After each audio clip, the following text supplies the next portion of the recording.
Before the sun clears the desert, the rope is already tight. Hands take the strain. Sand scrapes under a stone block. Someone keeps the line straight. Someone measures the next course. Someone has counted water and grain before the day is over. Tools and workers are already part of that count. The pyramid will look like a victory of stone when it rises. But stone does not decide to move. Bodies move it. Food keeps those bodies working. Skill tells them where to cut and set the block. Authority decides that this work matters more than some other work. Belief makes that authority feel larger than the person giving the order. That is the hidden structure under the monument. How can an order no one can hold in a hand become solid enough to move hands by the thousand? The field did more than grow grain. It changed the shape of tomorrow. A household tied to crops cannot treat the future as a distant fog. Seed has to survive until sowing. Water has to arrive when roots need it. A full store has to outlast the bad year that has not happened yet. That pressure builds a practical world around the farmer. There is a house to defend. There is a field boundary to maintain. There is a jar to fill. Another season is already making demands on the present. Surplus begins there. It is food held back from today because tomorrow may be cruel. Once stores exist, other futures can feed on them. A ruler can take grain. A priest can receive offerings. A soldier can eat while guarding or conquering instead of planting. A builder can spend weeks on walls and monuments. The extra harvest does not explain all of civilization. It explains why large projects can finally draw breath. It also creates the next problem. Grain can feed a crowd. It cannot tell the crowd how to divide water, settle a quarrel, obey a Levi, or decide whose tomb deserves a mountain of stone. Put 1,000 strangers near one another and you have possibility. You also have arguments.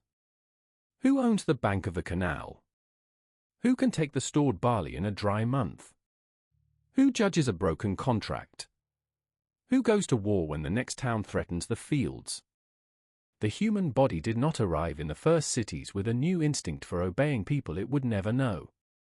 Face-to-face trust can carry a band. A kingdom needs something else. It needs a shared picture of what counts. What counts as a ruler? What counts as debt? What counts as marriage or theft? What counts as tax or punishment? What counts as a border, a god, or a citizen? These pictures are not quarried from rock. Humans make them. Then humans teach them. They defend them. They build inside them until the invented order starts to feel older than the people living under it. That is why the word imagined is easy to misunderstand. An imagined order is not a harmless daydream. If a kingdom imagines rank, rank can decide who eats first. If a court imagines property, offense can become a legal fact. If a people imagine a sacred ruler, a worksite can gather around a tomb that will outlive every hand on the rope. The pyramid is real stone. The order that organizes it is real in another way. One law monument makes the mechanism hard to miss. In Babylon, a dark stela associated with Hammurabi placed royal justice in stone. Its judgments reach into injury and family. They reach into property, labor, and rank. The monument does not treat everybody as equal. The same harm can carry a different price depending on who was hurt and who did the hurting. That hierarchy is not hidden behind the law. It is part of the law's claim to order. The stela says more than this is the penalty. It says this is what justice looks like in a world governed by gods, king, household, and status. A Babylonian does not need to know every other Babylonian personally if enough people know the shape of that world. The order coordinates. It also sorts. That is the uncomfortable power of a cooperation manual. It can reduce chaos and make unequal treatment feel lawful at the same time. If that sounds ancient, hold the thought before feeling superior. More than 3,000 years later, another document offers another universal claim. The Declaration of Independence does not ground justice in Babylonian rank. It says people possess equality and rights that a ruler should not take away. That claim changed political life because people treated it as more than ink. They argued through it. They taught it. They fought over who had been excluded from it. They used it to judge power. A biologist cannot point to liberty inside a bone the way a mason can point to a stone block. That does not make liberty trivial. It tells us what kind of thing it is. A right becomes powerful when people recognize it, institutions protect it, and enough believers are willing to make authority answer to it. Hierarchy and equality are not morally interchangeable because both depend on shared belief. Their consequences are different. Their promises are different. The point is that neither promise runs a large society by muscle alone. Even force needs an order around it. A guard has to believe the gate matters.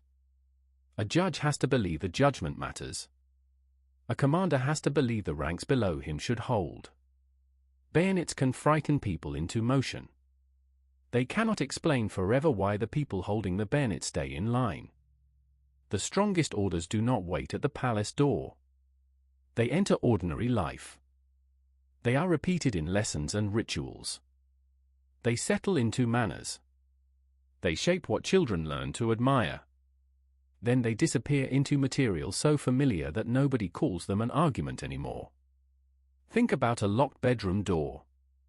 In many modern homes it protects a private self. It says this child has a space that belongs to them. It is a small interior kingdom where worth should not depend on the whole household watching. Now place a young noble in a crowded medieval hall. Sleep and reputation are public. Rank is public. The room teaches another lesson about what a person is. Neither wall speaks. Both walls train expectation. The same is true of larger orders. A coin can travel because strangers recognize it. A company can sign because courts and banks recognize it. A state can tax because millions of people behave as if its map, offices, and penalties belong to one reality. One person can stop believing in the coin. The market does not vanish. That is what intersubjective means in practice. The order lives between minds. It survives private doubt until enough people coordinate another order strong enough to replace it. Return to the rope in the morning dust. The stone is heavy. That part was never imaginary. But the monument has another weight.